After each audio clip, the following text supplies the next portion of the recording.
Thank you so much for listening to Urbanistica podcast. I am Mustafa Sharif, an urban planner, and you're more than welcome to join my big journey of exploring the making of smarter and more livable cities. Please don't forget to follow Urbanistica on the different social media platforms, and also let's connect on LinkedIn. Big thanks to Urbanistica podcast partner AFRI. AFRI is an international engineering and design company providing sustainable solutions in the fields of energy, industry, and infrastructure. Are you ready for a new episode? Let's go for it.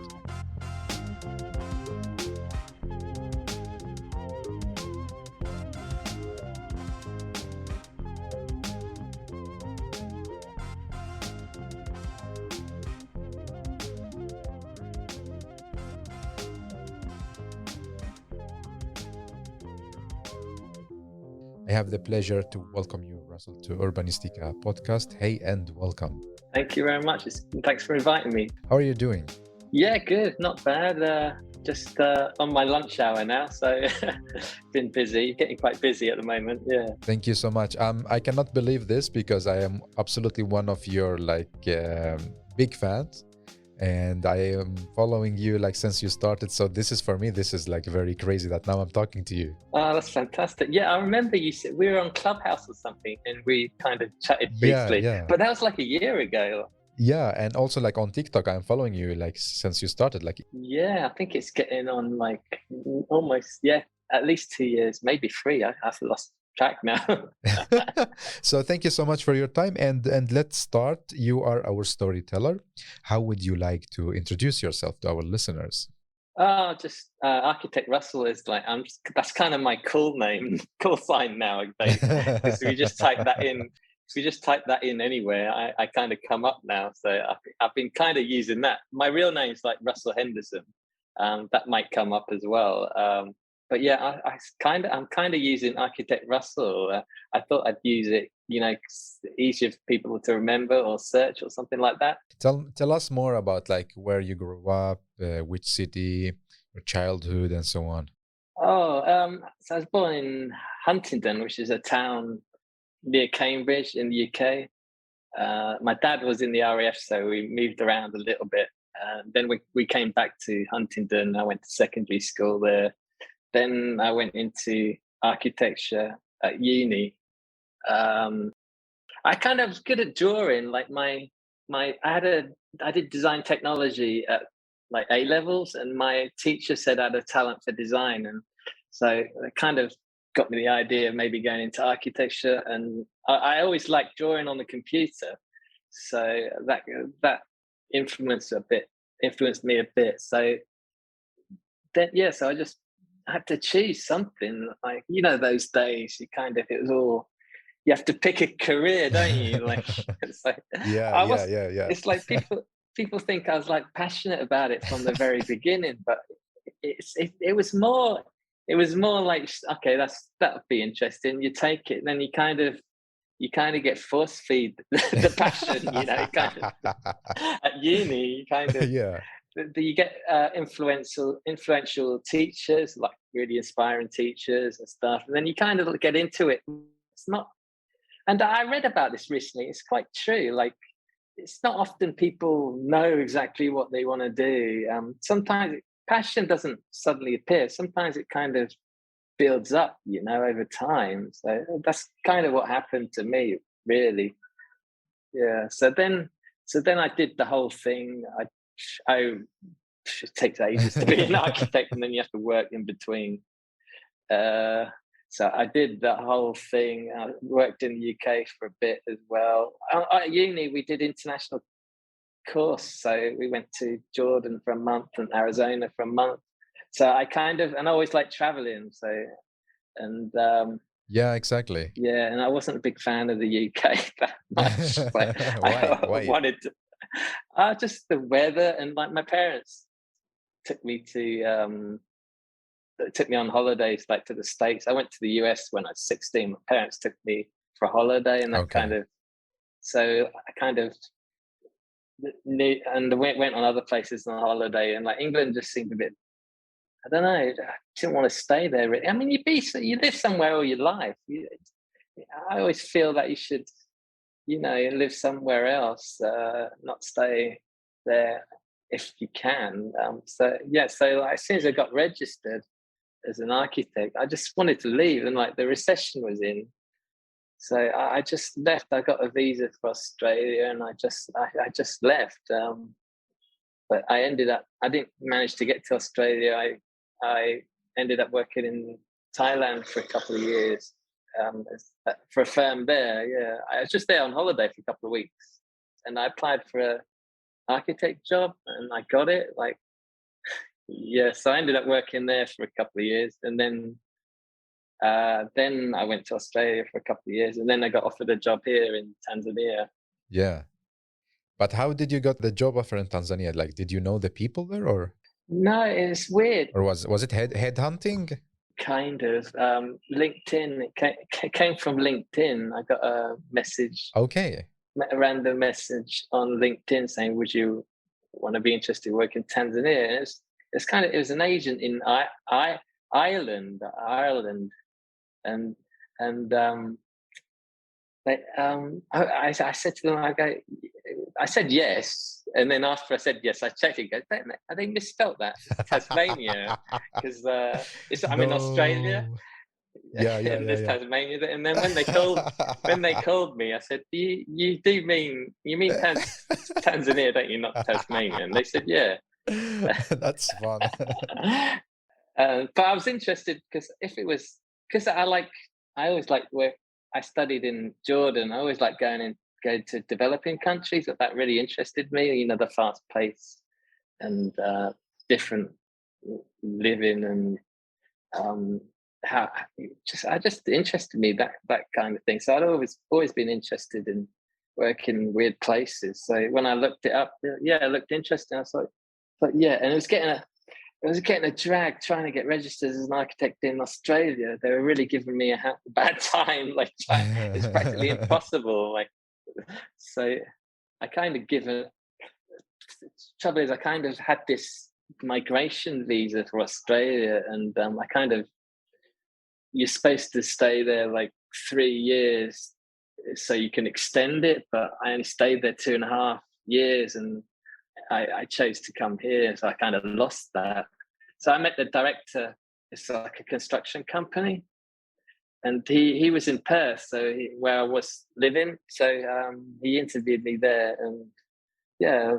And there was an Australian architect working here who was kind of my boss for a while, but he's left recently. Okay. So he kind of interviewed me over the phone, and then yeah, eventually they flew me here. Yeah. Yeah. Now you're here. But tell me, Russell, it's not annoying for you to move from one country to another country, from one country, and you're not like staying 10 years, like for you, like 5 years, 3 years, and you change. Yeah. Well, Thailand was like 3 years, and Australia was 3 years. But now I've been here 8 years. So I've been here a while now, and like I think I was just thinking the other day. I think it's the longest place I've ever stayed since I was at school. I've never stayed in one location, one city this long. So yeah, so I haven't really moved around that. It's only like two other countries, but they're all different continents, which I quite like. Like I worked in it's like Africa, Asia, Australia, Europe.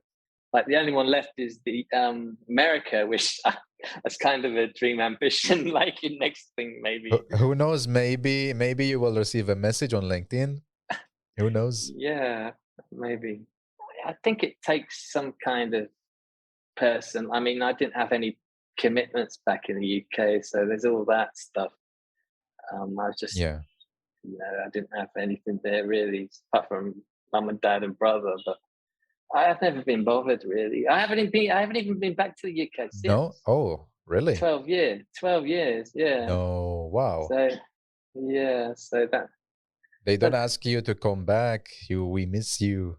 My mother came to visit me here a few times. Okay, that's good. Then that makes sense that you didn't went back home. So tell me, like now after all these years, what are you passionate about? Same thing. yeah, architecture, but more design that kind of simple spaces that affect people's lives, not the expensive, fancy designs, but kind of strong, simple spaces that kind of have a strong impact on people's lives. That's kind of what I do. Like it's more uh, kind of practical here, you know. Buildings it's less fancy. You got to have a strong. It needs to work, but the building needs to work spatially really well, and so that kind of stuff I'm passionate about. Simple things that affect people's lives and improve.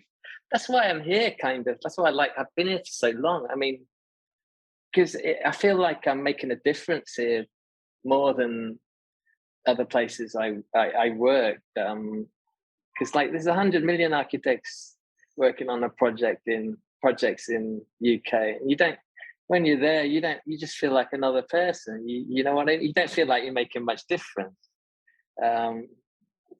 So I'm kind of passionate, like making a difference to people's lives. I mean, like when you see another 20-story office building in I don't know, Hong Kong or London or something, doesn't feel like it's really going to make a difference.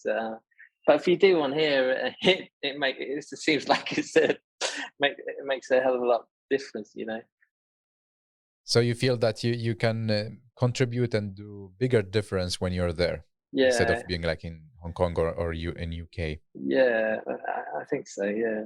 Also, tell me, like, what was the background that you started to create content? Like, what made you? Because we know architects, we are not really used to this.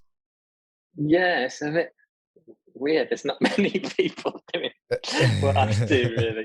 I was on YouTube for like a year. I got influenced by Casey Neistat. I started watching him. Which year was it? Maybe I think 3 years ago. A year before I started TikTok. Yeah. Yeah. So that's three. How long have I been doing TikTok? 2.5 years. So it's probably I think 2.5. Yeah. Yeah. So it's about 3.5 years.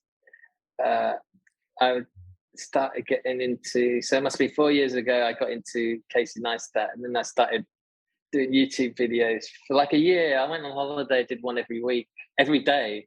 I filmed one every day on holiday. Every day? Yeah, I did I went to China for like 2 weeks, and I did a video every day. And I went to Philippines for a couple of weeks, did a video every day. But then I came back, and then I edited them all, and then uploaded one every week. So I did that for about a year, and then I moved. Yeah, but tell me, like, what was the background that you wanted to do the videos and put them on YouTube? Like, what is the purpose? Well, I've always my other passion. Yeah, you asked me that question. I forgot it. My other passion when I was young, before I went to university, I was into film a lot. Like that's what I did. I watched lots of movies all the time. So I was big into movies when I was a kid. And now you kind of get older, and okay, I've got a steady job, and my job's good. But as you get older, you kind of realize I've got other passions. You know, it's like you start to think what other things I start going back to the other things I was passionate about when I was younger. You know what I mean? Yeah, I know. Yeah. So, but like the side passion that the society didn't tell you to pay attention to. Like you should only be an architect or a lawyer, or Exactly. Because like I didn't even when I was younger, I thought of video games or graphic design, but I never even thought of like film when I was younger, like or an actor or something. I couldn't. But like picking up a camera, it's never even heard of when you're younger. Like no one can afford Yes. that, you know. Yeah. So then, like, I didn't know what I was doing on YouTube. I was just doing travel vlogs, but it kind of built up my skills a bit. And then I just didn't know what to do, like what to do videos about. And then TikTok came along. I thought I've got to pick a niche. Like I realized on YouTube, doing travel vlogs, no one's going to really like it because if they don't know you, that who's going to see a guy just like someone they don't know do a travel vlog? It's, you know Yeah, what I mean? Like no one really yeah. watches it. Did you talk about architecture in your videos, or just like documenting your journey? Mostly journey, but I was going and visiting buildings and stuff and talking about the buildings I was visiting. So I was doing that. Okay. Yeah, Yeah. especially in China. Um, so that was good. And then when I started TikTok, I started thinking, okay, I got to niche this a bit. I like niche it, and like the only thing I know is, okay, I'm an architect. Then I'll have to. I had no option. That's the only thing I got to talk about. Really, I didn't really. Yeah, To be honest, exactly. I didn't particularly want to, but it's like the only thing I could think about. Like, the only thing I could. It's like you have to really, you know. Yeah, yeah. Yeah, You have no other option. yeah. So you decided to go to TikTok. Yeah, I studied YouTube as well, but then TikTok took up all my time. Like, so I started doing like quotes from architects. I didn't know what. So okay, I got to do video every day. So what am I going to think of? So I just started famous quotes. So I did that for a while, and then until I started bringing other ideas, and now you get used to coming up with ideas all the time now. Yeah. Yeah, now Um, you're in the process. yeah, exactly. Now, yeah, now you're a TikToker. But I guess that the reach is very bigger than YouTube, right? Like Yeah, people's views and so on. yeah, that's why another reason why I did it. And I was watching Gary V, that guy. Yeah, yeah, yeah, Yeah, yeah. and he was going on I about love him. yeah, he was going on about TikTok all the time, saying you got to Yeah. go on there, like, and the reach is incredible. So, and another thing was like when I moved here, I thought like no one's going to know who I am. No one cares about Tanzania, and I'm just going to be one of those guys no one's heard of. So I thought like. I just got to the point, screw it. I'll just put myself, I was quite shy, but I thought, screw it. I'll just put myself out there and just go for Yeah. it. So, and like, just, okay, I'm not going to, probably won't be well known for these amazing designs. I'm not going to do Zara Hadid designs in Tanzania. Like, yeah. So I'm not going to be famous. I don't think I'll be famous for my designs. So I thought I'd try and, get well known for something else. Yeah. And Yeah. yeah. So how was the response from people? Like when you started on TikTok? Yeah, it's kind of a gradual thing. It doesn't. You get a few.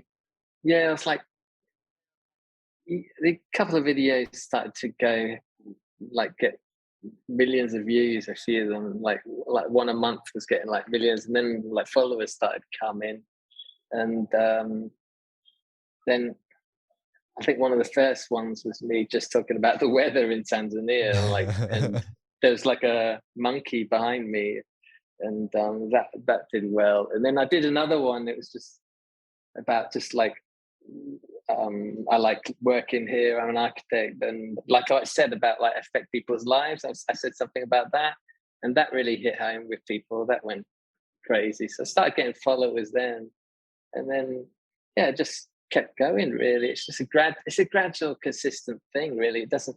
It takes a lot of work, you know. Of course. Or is your goal like the numbers of views, or the goal is like to document your everyday life? The thing is, I try to document, but it's difficult because I don't want to show projects at work too much. I don't want get in trouble. It's private and stuff. That's that's the other thing that's challenging with uh, doing videos. With being an architect as well, so I kind of try to Yeah, you avoid that. cannot, you can't. Yeah. Yeah. And some people ask me what projects I've done. I put them sometimes, but that's the thing. I try not to be like LinkedIn's really oh, look at me, look what I'm doing, like this is my work, this kind. I try not to do that. Like I try to like give something, give some fact or something. Yeah, more like no knowledge or learning. Yeah, exactly. So, Yeah, but this part also a bit annoys me, like because I work with urban planning, and the majority of the project that I work with is more like political sensitive that we shouldn't talk about. So people ask me, are you working or only doing podcasts? Because, I cannot share any projects. We are not allowed to share. Yeah. So what I can share is like podcasts or other stuff. So people wondering like, is he really working with real projects or not? Yeah, it's the same thing. I mean, I sometimes show. I'm a bit sneaky. I get a bit worried afterwards. But like, actually, I've had like clients come to me. One, I'm doing like a hotel, and like the client came Yeah. in. Client came in and goes, "Oh, I want you to come to my hotel and film a video." Okay, that's fun. And other ones as well. And yeah, like they've seen me. Like, yeah. Yeah. So it's So tell me, like, how was the response? Like, do you get a lot of comments, DMs? yeah. I get yeah. I used to get more like a couple of years ago, a year ago. They get a bit less now, but it's still coming. I've spread to Instagram a lot the last year as well Mm, because I'm trying to build that, but that's really difficult because the reach is mm. difficult Yeah, on it's there. very poor. Yeah, So yeah. I get DMs on that more now, but they've changed TikTok now. You can't get DMs, random DMs. You can only get DMs of people you follow each other with. So, yeah, Yeah, so exactly. they changed that. It used to be get a message from anyone, but that's changed. So yeah, loads. It depends. Some videos like loads of comments, but I more or less reply to each one. Really, yeah. It takes That's a lot of nice. work. That's Yeah. nice. I Um, understand. I understand. I get messages occasionally like, "Can you do work for me?" Like blah blah blah. Mostly small stuff. Yeah, but I can't. Yeah, But I work for a company. I can't. People don't understand. Like you mm, have a work permit for your company. You're not allowed to do any yeah, private work. It's illegal, really. Um, yeah. But they don't understand. Maybe you should do a TikTok about this. Like, there is a system, there is a way if you want, like, to get, actually, you know. that's on my list for what to do. Actually, Yeah, like you need to be clear with this. I'm here not to, yeah. you know. But I did get I started hanging around with uh, this English guy last couple of weeks. 'Cause I don't know any English people here. I just met him, and he's like a teacher, and he knows somebody in a like non-profit organization, and they want to build a school, and it's all non-profit charity thing. And I said that I help them. They asked me if I could design it, so I said yes. So I'm not going to try that. So I think that's. Wow. I don't know if you need a work. Still need a permit for that. I don't know if it's pro bono. I'll have to look. I don't know. I think it's okay.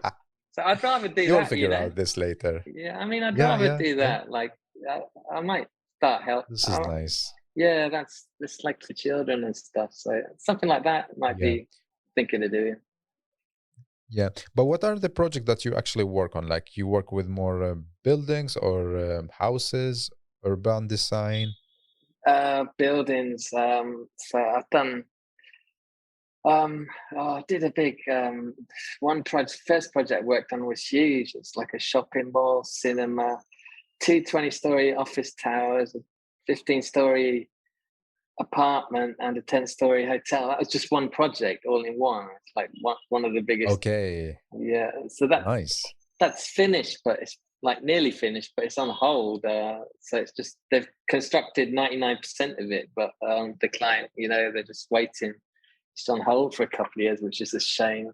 And I've done a lot of office buildings. I did the first LEED rated building in Tanzania. It got gold. That was my first project here. That was like the first project I could say like I designed that.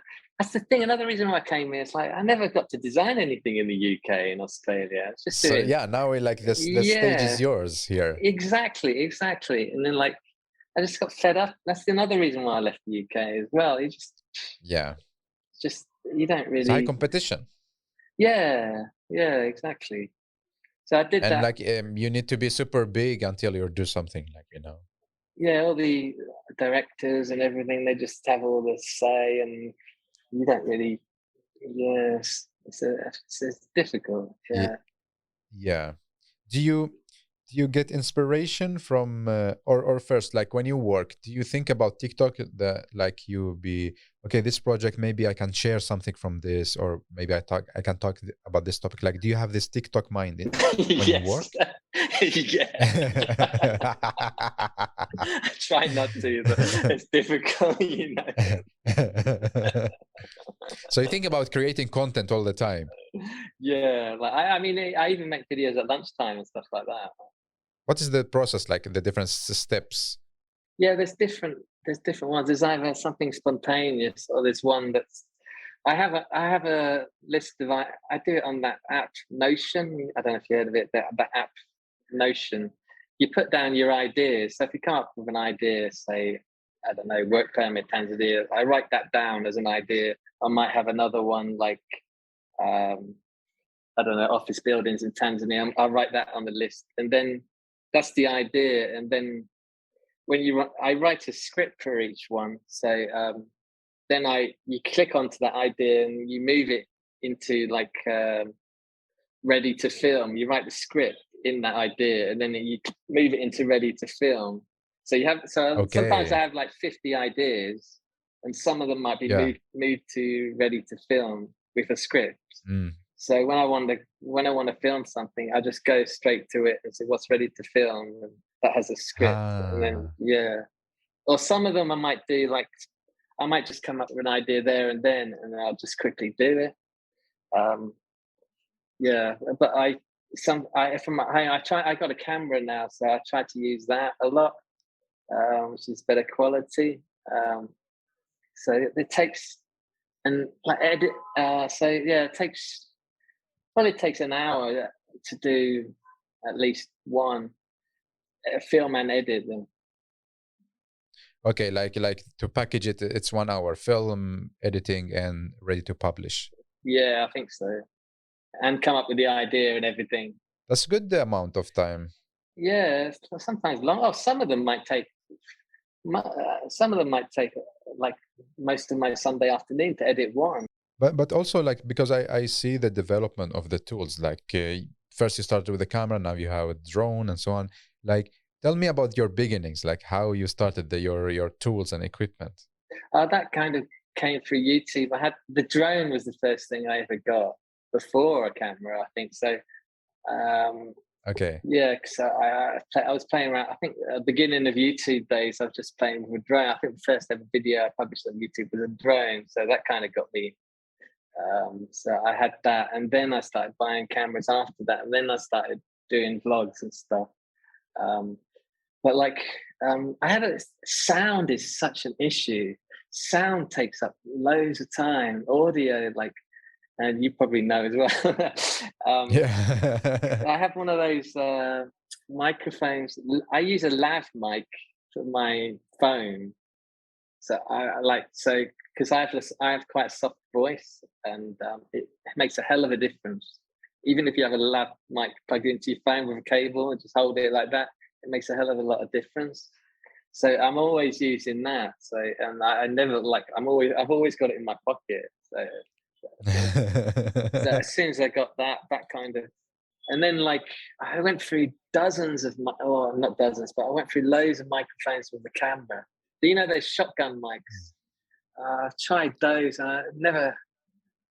With the camera, I never had much luck. I always used the lav mic, but I found it's weird. You go through all these cheap ones. And in the end, you buy the Yeah, expensive. exactly. At the end, you buy Yeah. they're all crap, and then at the end, you buy the expensive one, and that's the best. Yeah, I wish I got that at the beginning. I did exactly the same mistake. I'd be like, okay, let me don't put so much money on this. Then I say, no, this sucks, and no, and then in the end you go to the one that people told you this is the best, and the most expensive one. I kind of like, if you listen to my podcast in the beginning, you cannot hear because of the microphone. Then I'd be like, okay, no, this is not working. I need to buy another one. So I spent more money on shitty microphones until I bought a good one. Exactly. I bought a Yeah. microphone for this, but I have to buy like a really good Which one? microphone, like This is good. Rode one. But like I Yeah, haven't yeah. got all these things I had to buy for it. I had to buy cable, I had to buy a box, but I haven't got a stand for it. I haven't got a stand for it. I have to buy that. then, So I couldn't use it. then you cannot use it. No, I've got it working for voiceovers, but like I do that, but like Yeah. I can't get anything here in Tanzania. You know, it's difficult to buy anything here. Is it because of the shipping, like to the country, or? Yeah, like even our buildings, it's everything's imported apart from concrete, I think, like more or less, and wood and a few things, aluminium and a few small things. Even if you want to get big pieces of steel, you have to import it. Like, yeah, everything's construction here. Everything's imported. Yeah. Do people knows that you're famous on TikTok because of your work, or no? Yeah, yeah. Like in Tanzania? Yeah, I get recognized all the time when I go out. Really? Yeah, yeah, yeah. In This fact, is so cool. yeah. Well, in fact, last night, yesterday, I got a message from someone on Instagram. They said they're a British student in their second year, and they're on holiday in Tanzania, and they wanted to meet me. I'd never done that before, and I Wow. said yes, and I met them last night for a coffee Yeah, downstairs, and they were really nice. They were really nice. But that's so yeah, cool. that was You really nice. became a public figure. No, I won't go that far. Come on, you have so many followers and like really many people listening to you and watching you. I hope so. Is it not disturbing you like if client tells you like they don't take you serious because you're on TikTok? Yeah, that's what I'm afraid of, really, because TikTok had this, especially last year and stuff. It's got a bad reputation. But even the word TikTok, you know, kind of, yeah, it's kind of got this bad vibe. But like, it's slowly maturing. I think they said, you know, Gary Vee saying it's going to be like Instagram and things like that. Like Instagram started off with kids on it, you know, and over time, there's already older people on TikTok now. A lot of more people are coming, you know. But yeah, that's quite a challenge that to get that. Did it happen with you that a client doesn't take you serious, or you felt it somehow because you're on TikTok? Uh, Not really. They sometimes mention it, but they don't not take me serious. So yeah, Okay, okay. So they look at your design first, not really yeah, other stuff. yeah. It's really like I've been meeting clients recently, a few, but before that, I don't really, because we have our own projects mostly. I've been dealing with clients a little bit recently, and that's gone quite well. But it's mostly the directors at work who own the company I work with, and I mean I was with them before I started TikTok, so they know me anyways. Yeah. So like what can you do you bring something from TikTok to your projects or no? Um, I kind of document what I learn, so yeah, like um, yeah, I show some of my projects, but stuff I learn on my projects, I make videos about. If I learn something new or something I feel is important, like you said, like sometimes I think of it at work. So if I just Yeah. learn something off of doing something, oh, that might be an idea for a video. So like that, really. Yeah. Do you think that we as an architects are good in storytelling to the public or no? Just within our community? Not really. I don't think so. They just like I rarely see any stories. I just see videos of buildings and stuff. I don't see. No one's really doing anything really. I mean, um, and I don't want to sound bad, but like everyone's pretty boring. Like everyone takes themselves too seriously on camera, and I just thought to myself, I'm not going to give a. Like I said, like I got fed up of being a nobody. Like so, I thought, oh hell with it. I'll just say what I want to say and like who I am, you know. but yeah, I know everyone's got different personalities, but I think maybe TikTok suits my personality a little bit. More relaxed vibe and stuff like that. Because LinkedIn is kind of like God. You don't like, you're not there, like, you're not super active there. I have been, but like yeah, like the videos don't go down too well. I try to post a couple of times a week. But yeah, that one's a bit weird. The vibe there is very different, isn't it? Yeah, it's like Very more different. like super serious, and you should be like super perfect and watch every single word you write, I tried posting something every day. I tried for a couple of weeks. I posted a video every day for like a couple of weeks on LinkedIn to see how it went. But there. yeah, but it didn't really. Mhm. I might try it, but it's not really the vibe to put. You don't put like the video as I do. It just Yeah. it's just doesn't suit it. Every It's platform. like, it's not maybe like exactly like you need to make a difference between like different platforms, Instagram and TikTok and LinkedIn, each one, because sometimes I see people write exactly the same thing on all three platforms, and they don't really pay attention to how, like, the mechanism and the system of these platforms. Yeah, I mean, I did some articles on LinkedIn. That Okay, went, that's good. yeah, and stuff. But yeah, it's difficult to do that when you're doing all the videos as well. Yeah, I was like, now because I'm trying to see you like doing a LinkedIn article like super serious, and then at the same time you're doing like fun videos on TikTok. Yeah, Who's your like audience? Can you see some numbers and so on TikTok? yeah. UK, US, usually in the top two countries, and then there's India as well, Tanzania as well. These are the top countries. Yeah, not Philip. Sweden. I'm watching you a lot. No, no, I never see Sweden in there. No, sorry. They only show the top five. They only show the like top five countries. Yeah, Okay, yeah, yeah. yeah. Um, Philippines sometimes. So, and like the gender, or they don't show. Yeah, mostly in between 20 and 40, I think.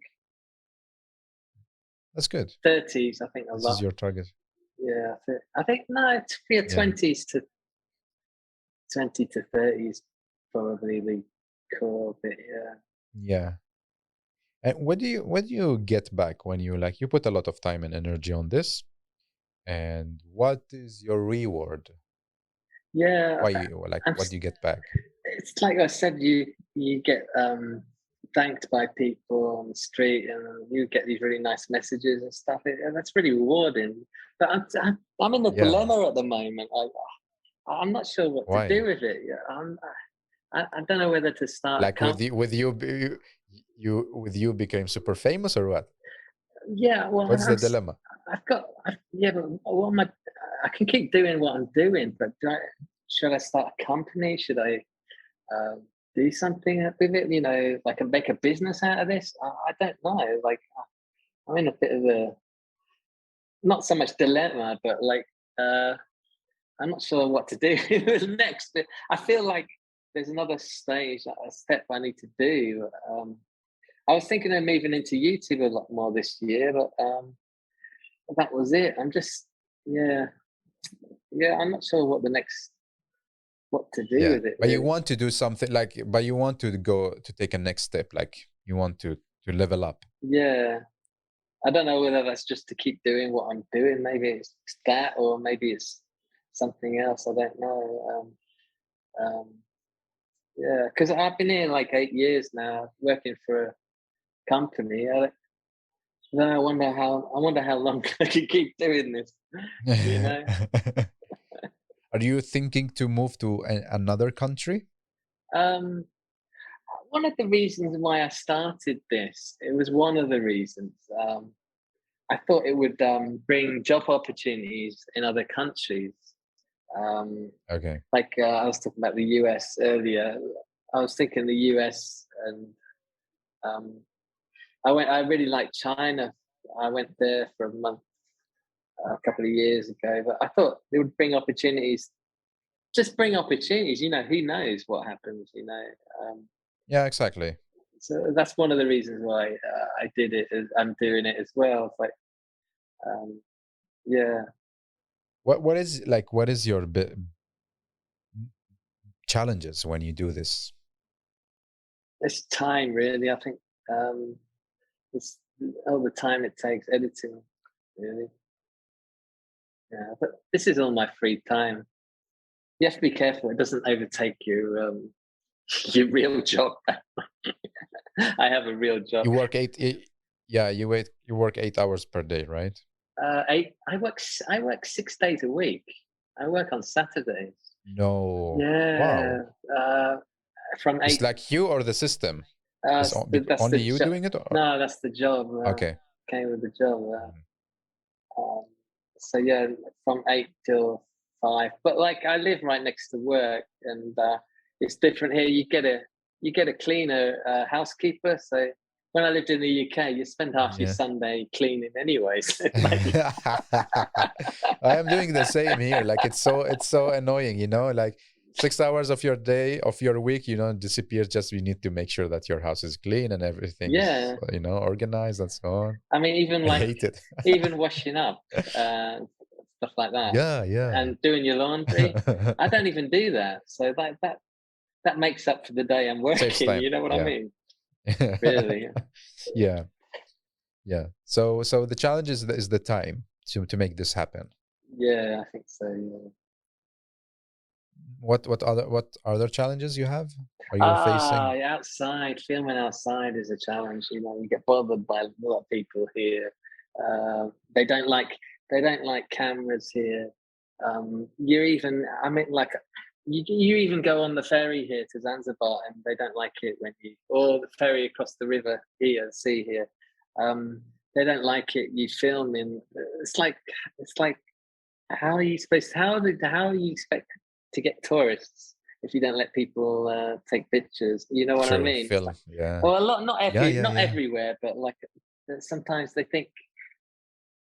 some people they think you're going to film something bad about the country or something. Some people are a bit Yeah. they think that way, you know. But like, okay, so like, how do they disturb you or tell you, oh, stop taking video? Yeah, like Or no, you that. just feel the vibes. They're all three really. They some people.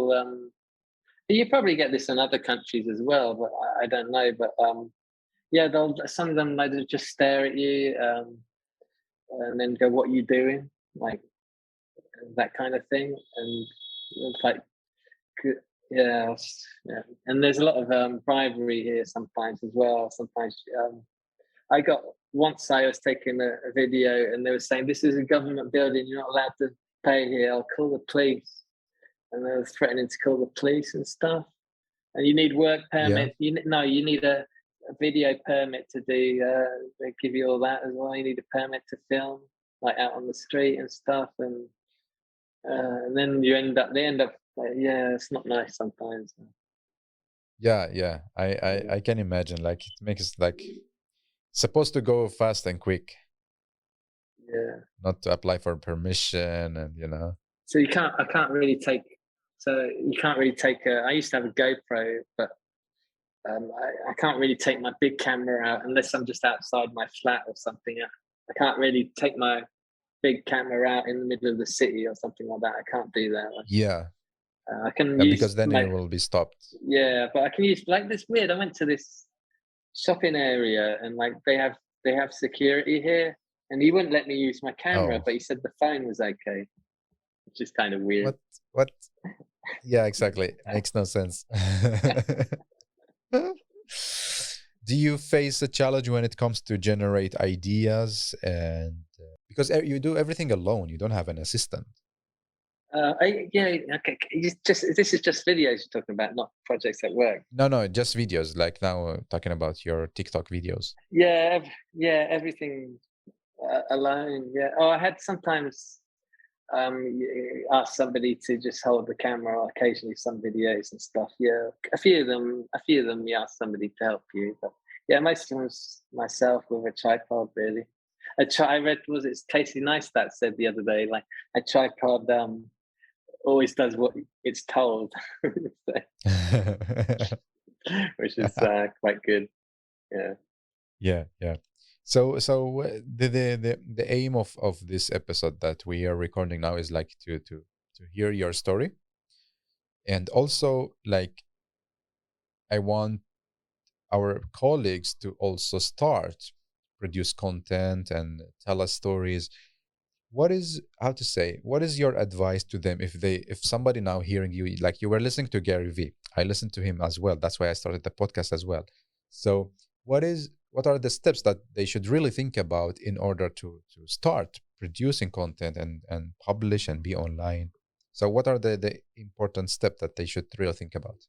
I think first thing is not to care what people think. You gotta just do it. Just don't give a crap what people think. That's the first thing you got to do. And you've got to, if you're doing videos, you have to make a lot of videos, a lot of bad ones first. So you got to go through that first. You got to make 100 videos before you start getting good. So it takes that. I think they're the main two, and then just give something, just give information, even if it's just information. Like I had a trouble when I first started. Is that I'm young? You can't. What have I got? I'm young. I don't have much experience. How can I? What advice can I give? That kind of stuff. So that's why I started doing the quotes from other architects, famous quotes. So I was doing that for a while, and that kind of built up my confidence. So you can find ways around it. Like if you're a student, I mean, Gary Vee says you can document, you can do that if you want. But I find it difficult doing that because, like if you're a student, it might be good. It's difficult at work and stuff. Yeah, because you cannot show everything. No, exactly. But you can like do stuff you've learned. You learn like so much at uni. Like you have lectures at uni. Like every lecture you can do, every lecture you go to, you can just what you've learned. You can just say what you've learned today. In fact, it's probably good when you're a student. You have so much stuff you can. Exactly. Every day, like millions of new things to learn. Yeah, like so it's like documenting really what you've learned. So yeah, so that, and you have to be, the other thing is consistency as well. You've got to do TikTok. You need at least 5 videos a week, easy. Um, I was doing one a day, but now sometimes I skip a couple of days. So 5 days a week is okay. You got to do. But that's a lot now. Like if somebody like is not really doing this, and now you're hearing you tell that you should put 5 videos in a week. This is a lot of amount of videos. Like how do we get to this? I mean, this is out of comfort zone, like you need to really take the phone and do videos. Yeah, it's only like 20 seconds though. It's not 20. You can film them all at the same time. That I've learned that recently as well. So you have your 5 ideas. Okay. But what the trick is, you change your clothes or something like that. So that I've learned that a lot recently.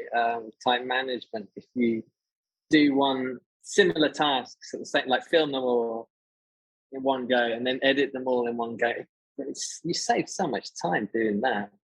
But I still do nowadays, though. I still do like doing videos in a day. Like yesterday, I run out of videos. I'm on a day by day one. Like today, for instance, I haven't got a video for today, but I've got a camera rolling now, so I might make a video out of it or something like that after work. So nice. So you have to be on your feet, Yeah. What other advices you give to if somebody of our colleagues as an architect wants to start, like tell a story? It's what I said really. It's like consistency, ideas as well as another consistency. What did I say? Like you said that we shouldn't care about what people say. Yeah.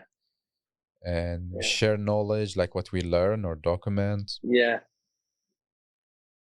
The consistency and the idea is important. And the first 5 seconds, if you're doing a short video, the first 3 seconds is really important. So either say something outrageous or say something what people like. Ask a question at the beginning. I always ask a question at the beginning. How is this, or how do you do that? That's the trick, really. That's a game changer. That when you start doing that, if you just start talking randomly, no one's going to listen to you. You've got to give them a reason to watch it or learn To something. listen. Yeah. Mm. So that, Yeah. you need, yeah, so you can practice. You can start off on your phone. There's editing's easy. I mean, I don't do any fancy editing. It's just cuts really. Yeah. Sound is important, like I said as well. It's really important. If you're talking, yeah, you need a microphone most of the time. Mm. So yeah, yeah. I would like, and not many people talk to the camera either. If you're just going to do a video of music over the top, anyone can do that. It's not difficult, you know. When you see like this, I don't know, this somebody, you scroll and see all this music, and there's somebody speaking about something. They stop sometimes because there's so many music stuff on those apps now. If you Yeah. there's not many. There's still a demand for like um, that kind of stuff as well. Like, so you get on it. Like, you got to be quick as well because TikTok's getting more saturated now. You don't get any more as many views as you do now as a year ago. And even Gary Vee Mm. is saying like, there's probably only one more year left of it being this big. He's saying like, people are not taking TikTok seriously. Um, so yeah, get on it. You got to start now if you're going to start. Interesting.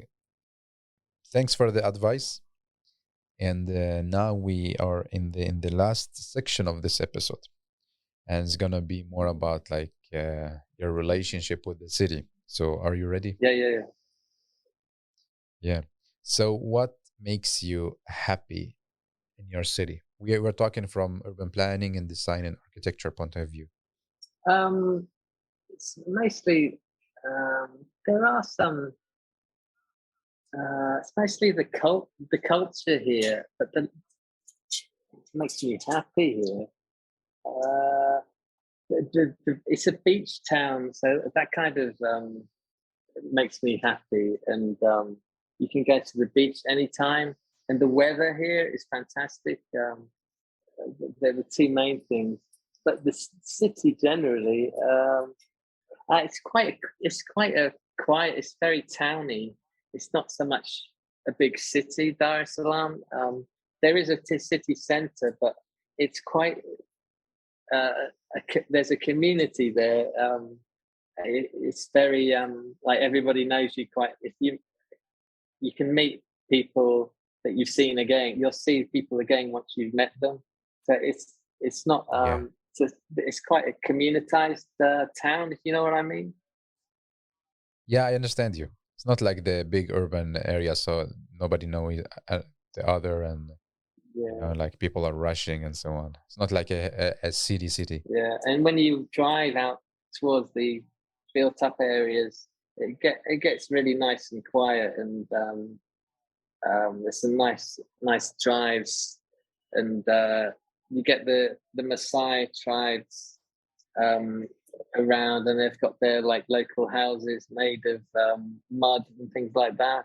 If you go on the outside, but mostly outside the city.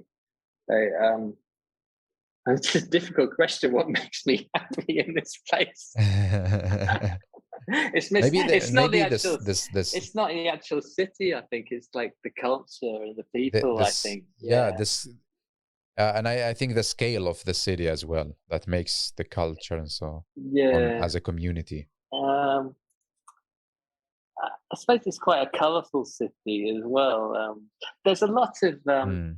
one thing. It's quite lush. one of the first things I noticed about coming here is it's very lush. You don't Yeah. expect that. I mean, it's raining now. You might be able to hear it, but there's a Okay. lot of trees here around the city. I didn't expect that when I'm here, and there is like a small forest and stuff in the city, and Mm. but they don't. You don't. Not many people actually go there because security and stuff, but there is a lot of Yeah. landscaping around, and the plants here are really nice, palm trees and things like that. Yeah. You don't miss coming back to the like big cities, you in your childhood, you went to US, UK, then like you're not missing the bigger scale. Sometimes I go on holidays to those places. Sometimes I haven't been for a while, but yeah, occasionally you need to get a reality check. Sometimes, So what makes you sad in your city? Um, yeah, there's few things, there's more sad things than good things. I think. um, I think lack. There's a few things. I think I wrote a few down here. Lack of pavements here. It's like people are walking on the roads here a lot, and it does my head in that. Like even like because I used to walk a lot, and I like to walk a lot, and a lot of the roads don't have pavements, so that kind of annoys me.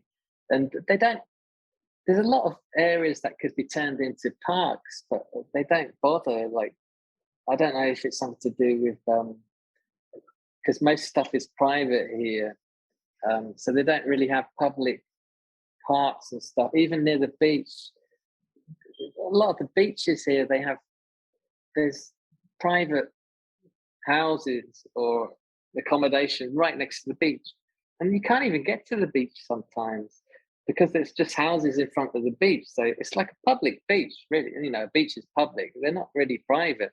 But you, you have to find a way to get to the beach. Then you can get on it and walk in front. But they're still private accommodation and fenced off at the front. So sometimes it's difficult to get to the beach, which is quite a shame, really.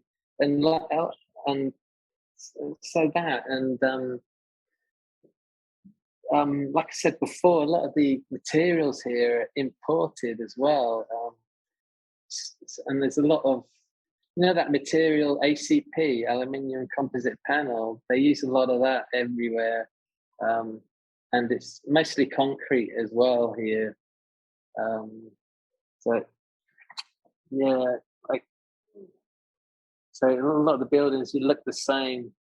Our projects we integrate gardens a lot. Like a lot of my projects I do, like gardens always the main feature. I just put as much garden as I can, but they have a habit of here, as soon as they buy the land, they just want to get rid of everything and then build. Remove, yeah, Yeah. yeah, Um, to maximize the profit. yeah. And disabled So access as well is another one. Um, they yeah, don't. how do you change this through your projects? Like, Yeah, I always go to the British building regs because they don't have any building regulations here. So there's nothing to go by. So like that's the thing. I don't know what other people use. There's no regulations. What do you use? They're probably just googling whatever. How high is the rail or something? And when you Google stuff like that, it, there's too much stuff on the internet. It could just be random. It could be anything. It could be a student drawing. It could be anything. You need, as an architect, you need to know a reliable source to go. You can't just Google something. That's why like I do a lot of videos about British building regs, but like some people think it's weird. They think I'm a colonialist or something like. But it's not that. It's like it's no other rules or regs I can go by. It's for health and safety. Uh, that's what it is, health and safety. yeah. So what should architects stop doing? A lot of the projects here, they I don't like it when this is just my opinion, but I don't like it when architects they just do like a concept design, and then they give it to the builder or something, and then that's it. They're not involved in it anymore. And I seem to have that problem here. They a lot of them do a concept design, and they practically try and build from that, and it's not a construction set, you know. So they have a concept design, but that's how it is here. And then like the contractor or somebody will just finish it off, and the architect won't be involved anymore a lot of the time. But that's what architects do, though. That sometimes they don't want to be involved in that part because they probably lose money. But I wish they wouldn't. I wish they would be involved all the way through. You know what I mean?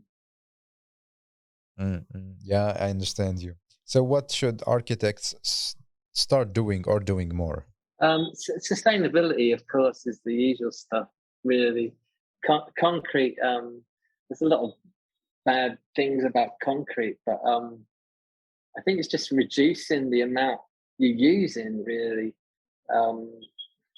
as much as possible. It's not getting rid of it.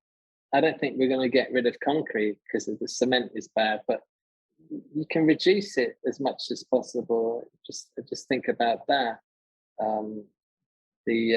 Like just make the structure out of concrete, things like that, and look at other ways to mix it with other materials and things like that. It's difficult though here. A lot of things concrete. I think they should. I've been rating buildings. I've been using the LEED rating system a lot, and I think that's good. A lot of people slag that off, but I think it's a good thing because I think every building should be rated because it's like another building. I use it like a building reg now. Even if my project is not being rated, I still go through like the LEED standards of what you should do. You know, like put bicycle sheds and access and things like that. So architects should know, like if it's going to be BREEAM or LEED, they should know one of the green building ratings, and then use that for every project they do. Like use it as a checklist. Yeah, that's amazing. So if you can create a rule or add one thing to all our cities, to all the cities on this planet, what will you add or what rule will you create? More open space, I think.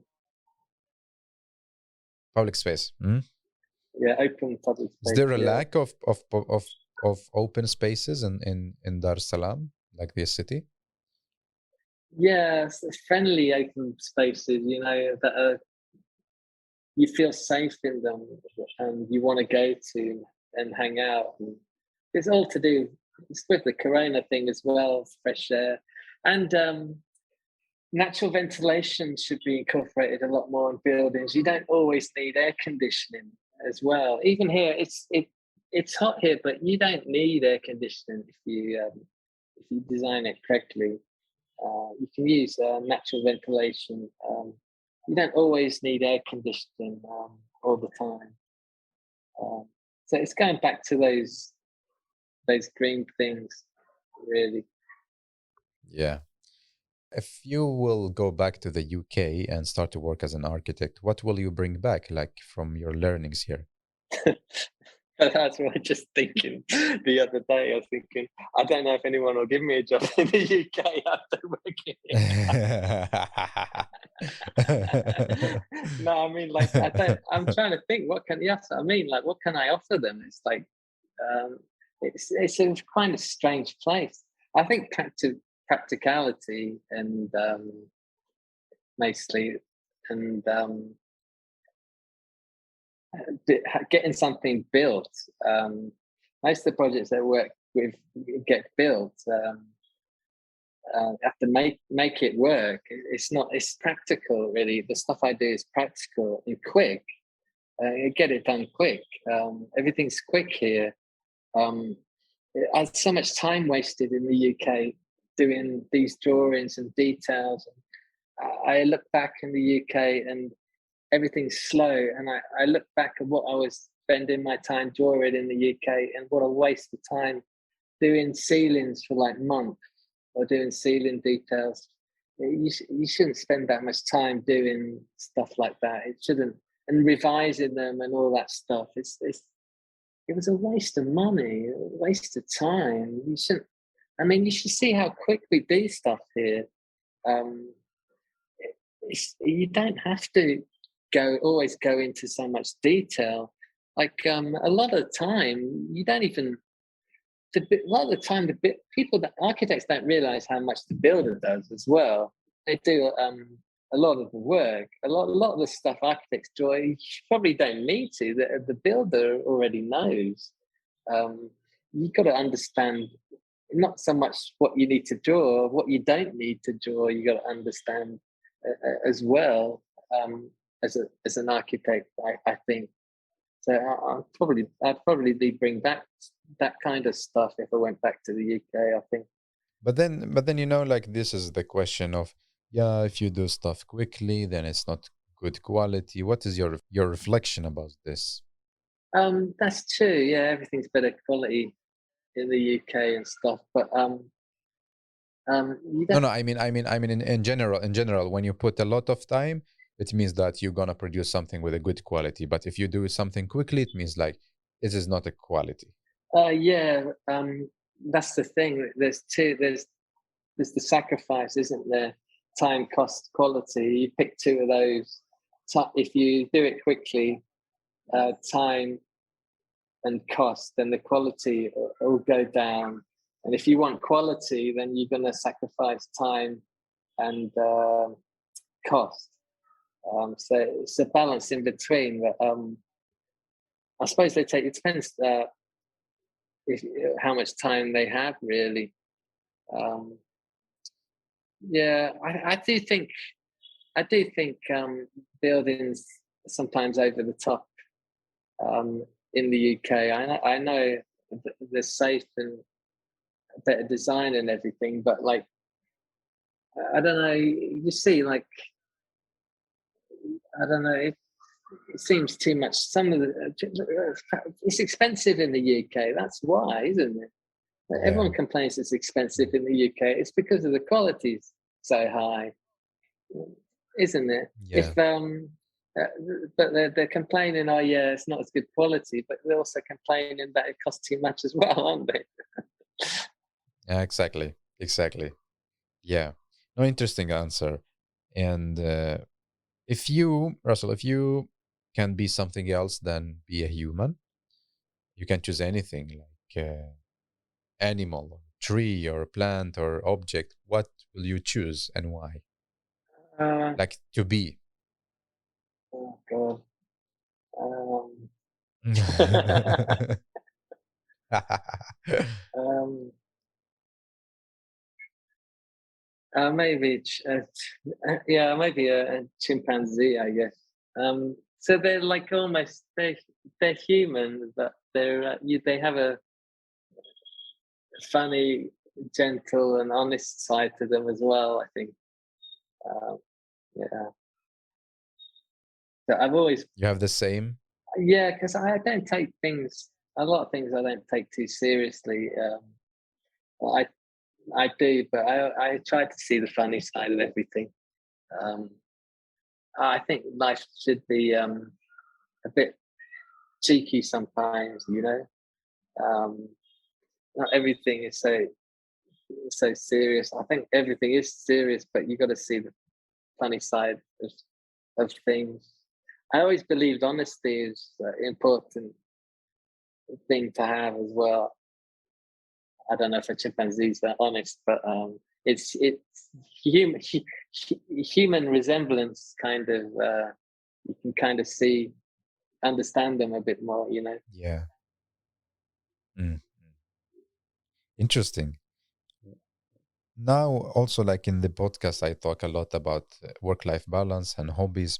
So, what are your hobbies? Is TikTok and doing content is your hobby, or do you have other hobbies as well?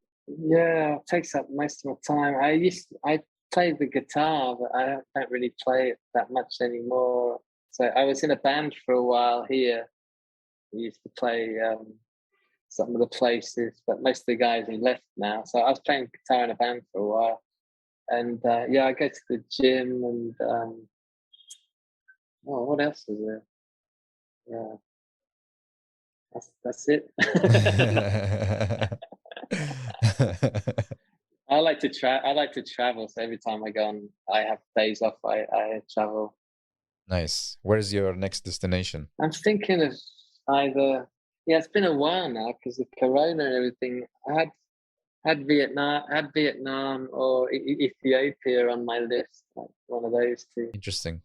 Well, now we have the last two questions, and the first one is about you giving me and the listeners three takeaway messages. It's consistency, which I said before. I think life's about consistency. Anything successful in your life, like think of anything you do, like a degree or something, you got to be consistent. You got to go in every day, every week to get something at the end of it. And go to work. You have to go to work every day and do a good job for weeks, days, years, and then you get something out of it. So consistency is one of the messages I want to say. And the other one is I wouldn't, if you get a chance, don't always stay in your country. If you get a chance to work somewhere or look for somewhere else, you don't have to stick in your home country. Look other places for work, or even go on holiday and look for a job. That works. So look outside the country where you're from. You don't always have to stay in your own country. You haven't. I always get this thing. You don't. I don't believe you've seen a country unless you've lived and worked there. You get a hell of a lot of different aspects of a country if you actually. One thing to stay in a country on holiday, but when you've actually lived there and worked there, it's different. You learn a lot. It's like I've seen YouTubers and stuff. They say, oh, they lived in Bangkok for 6 months when they've just been making videos and stayed in a hotel for 6 months. They haven't, you know what I mean? They haven't worked in an office or. To get that experience it's really good. It really opens your eyes. So yeah, so the second one was like try and get some experience abroad, and then the third one would be don't be afraid of your personality. Even when you're at uni or if you're at work, don't be afraid to like say what you think and what your opinion is. I know it's sometimes scary saying your opinion, but don't be shy. Basically, I was shy when I was younger, and doing these videos has helped me a lot as well. Overcome that. I feel more confident with myself, and it kind of helps me for a lot of things. The videos have I'm even thinking of I was thinking of contacting the local university the other day to do a talk or something. Because I've spoken so much to a camera, I would never have the confidence to do that 3 years ago, to actually say, oh, I'd like to do a talk at university. God, I would never think I could do that. But so yeah, just don't be afraid of your personality and show it off a bit. Yeah, that's the third thing. Yeah, amazing. Thank you so much. Really, really good takeaway messages. And the last question is going to be asked by you. So you ask me and the listeners a question. What do you think's the most important thing for a city? Same question that you asked me. What do you think is most important for planning a city? Well, I'm very happy to talk to you, and I'm very inspired. Now we have I know more about the person behind all the interesting TikTok videos. So thank you so much for sharing your story with us. And hopefully, like, we're gonna do more, and I would love to continue watching your videos. So keep up the good work. Well done. I feel like I talked about myself too much.